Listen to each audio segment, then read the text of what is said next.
For decades, the mall was both an economic and social hub.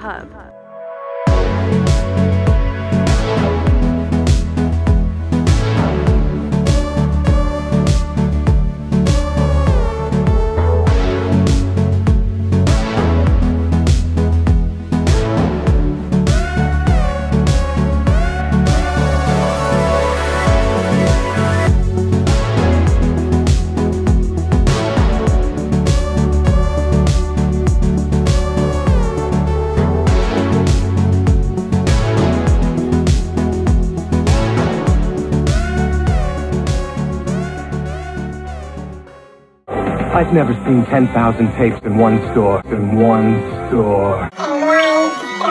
This episode of the Dead Mall series is brought to you by...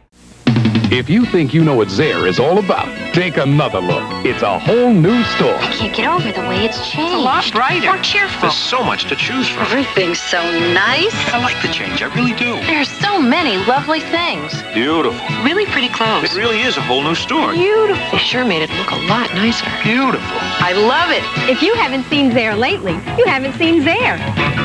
Come on, take another look. Get to Zare and get it all. Welcome back to another episode of the Dead Mall series. Today we're going to be heading over to Meadville, Pennsylvania to check out the downtown mall. And yes, like its name suggests, this mall is in downtown Meadville. I have to admit, I've always had a fascination with malls that kind of sprung up in downtown areas. You see, coming out of World War II, there was a big housing boom, and the suburbs were springing up everywhere, drawing people away from the downtown areas. And with all the new housing developments springing up, people needed a place to shop.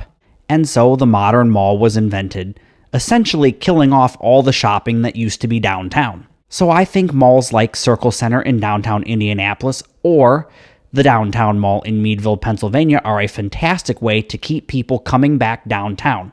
This mall truly is a time capsule of the 80s and 90s. Just look at all that amazing teal and the gold accents in the ceiling. I just love it.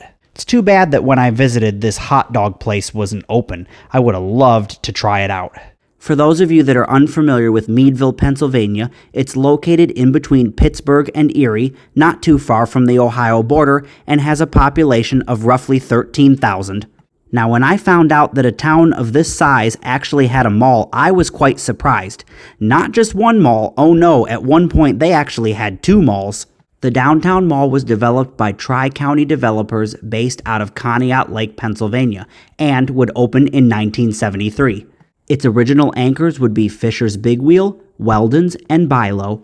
In 1994, the Fisher's Big Wheel would close down and be taken over by Big Lots, which operates to this day. Sometime in the late 1990s, the Weldon's department store would close and be subdivided into two spaces. The first space would be taken over by a Dollar General, which currently operates at the mall. The second space would remain vacant, and is still vacant even today.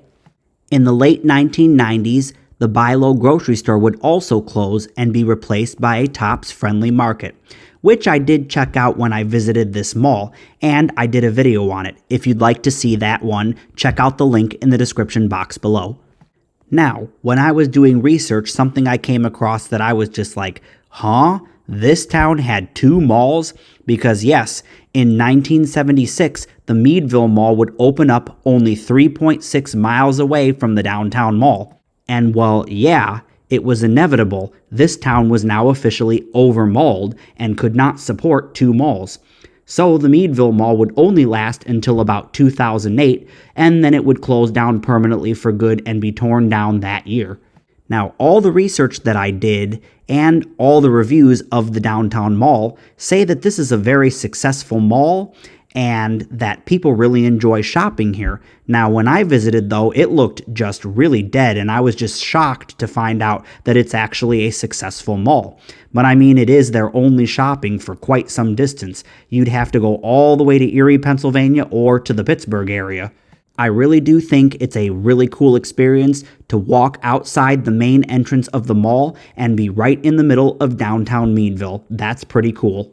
See, and this is why I love malls in downtown areas, because especially in a bigger city, When you work downtown, you can go out on your break to the mall and pop into the food court for a bite to eat, or after work, stop by one of the many stores and grab yourself a new outfit.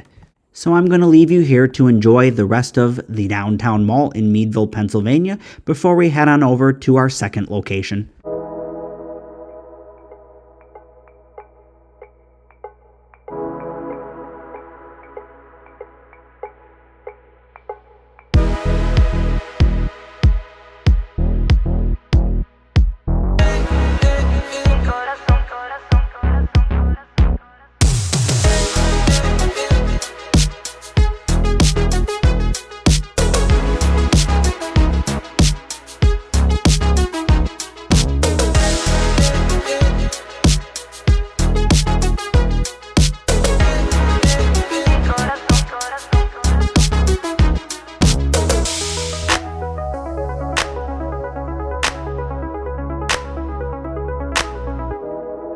Now we're going to take a look at the Dubois Mall in Dubois, Pennsylvania.